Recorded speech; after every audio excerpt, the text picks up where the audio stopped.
Welcome to Math TV with Professor V. I have a new integral of the day for everybody. Sweet little indefinite integral of the quantity cosine x plus sine x squared times cosine 2x dx. So the first thing that pops into my head is let's expand this quantity here, and then maybe we're going to play around with some trig identities and see what we want to do with this cosine 2x. I don't know necessarily, do I want to use my double angle identity yet or not? Let's hold off. So if I multiply all that out, we're going to have cosine squared x plus, the middle term is going to be 2 cosine x sine x plus, and then the last term will be, that's right, sine squared x times cosine 2x dx. All right. Now it should be screaming at you anytime you see cosine squared plus sine squared x. We can replace that with a 1, right? So then this is going to be integral of 1 plus, and then I'm already inclined to replace the 2 cosine x sine x with sine of 2x. I want to use that double angle identity for sine sort of in reverse. Why? Because I'm looking, and since I see cosine 2x outside, the argument being 2, I'm thinking, oh, it would be nice if they were both with the same argument. So remember, sine of 2 theta is 2 sine theta cosine theta. And you can either go from the left to the right side, or like I did right now, right to the left. It doesn't matter. Okay, from here, this is a super fun problem because you have two options, okay? You can distribute the cosine 2x and then use double angle identity again and just integrate directly, or you could do u substitution. I'll show you both ways, okay?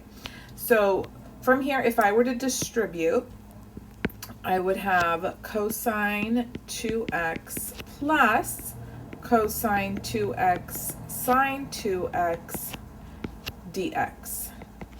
And then one more time, you're going to replace cosine 2x sine 2x using sine's double angle identity. And you might say, how? I don't see it. Well, 1/2 sine 2 theta is equal to sine theta cosine theta. So that's basically what I have here. This is my theta, the 2x, can you see it? And then that means I can replace that with 1/2 times sine of 2 times 2x. So this whole term I'm going to replace with 1/2 sine 4x. And then I'm going to leave the cosine 2x alone. I can take that antiderivative, no big deal, right? You don't even need to do a u sub because you just think backwards, right? When you take the derivative of cosine 2x, it would be negative sine 2x and then times 2, right? Because of the chain rule. So when we're going the other way, anti-differentiating, and I don't see a 2 here, I go, oh, I need to divide by that 2, right? So that I have the proper antiderivative. And then, hold on, this is cosine, so I took the derivative of a positive sine, so 1/2 sine 2x. And if you're ever nervous, you can just go back, take the derivative of this guy and double check. Yes, you'll get cosine 2x. And then here, be careful. So whose derivative did we take to get sine 4x? It would have been a negative, right? Negative, I need a 1/4. I'm going to keep the 1/2 cosine 4x plus c. So our final answer is 1/2 sine 2x minus 1/8 cosine 4x plus c. And this is the solution that the back of the textbook has, okay? I did mention that you had another option when we were at this step right here. So I'm going to just copy paste this down below and show you another way, okay? Don't we all like options? Or I mentioned you could do a u sub. So what you would do is you could just let sine 2x be u, but anytime there's a constant, I always throw it in as well. It just makes things easier. So let's let u equal 1 plus sine 2x. Then du, derivative of 1 is just 0. Derivative of sine 2x would be 2 cosine 2x dx, which is pretty much what I see here. So 1/2 du is cosine 2x dx. And then now we can continue our problem. We're going to have 1/2 integral. I like putting the constants outside. U squared du. Do you see that? And then add, oh no, not squared, just u to the first. Excuse me. I got too excited. Can you see? This is to the first.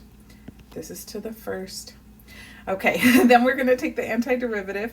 So I'll have 1/2 and then 1/2 u squared. Now it's squared plus c. So this is 1/4 u squared plus c. What was u? 1 plus sine 2x squared plus c. So this is the other option for the solution that you would get. And you might say, but it doesn't really resemble the other solution whatsoever. That's not true.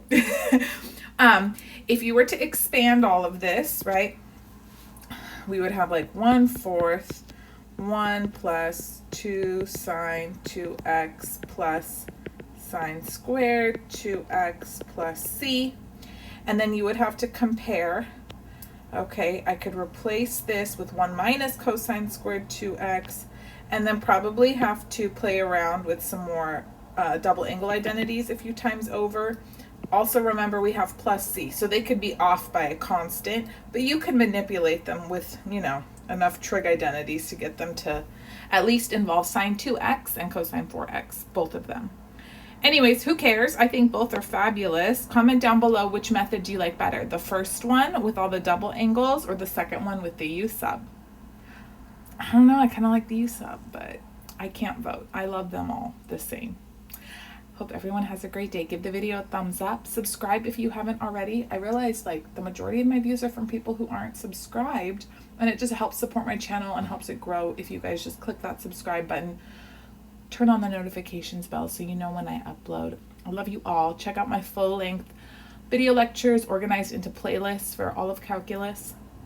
And I'm also on Instagram and TikTok, Math TV with Professor V. Talk to you guys soon. Bye-bye.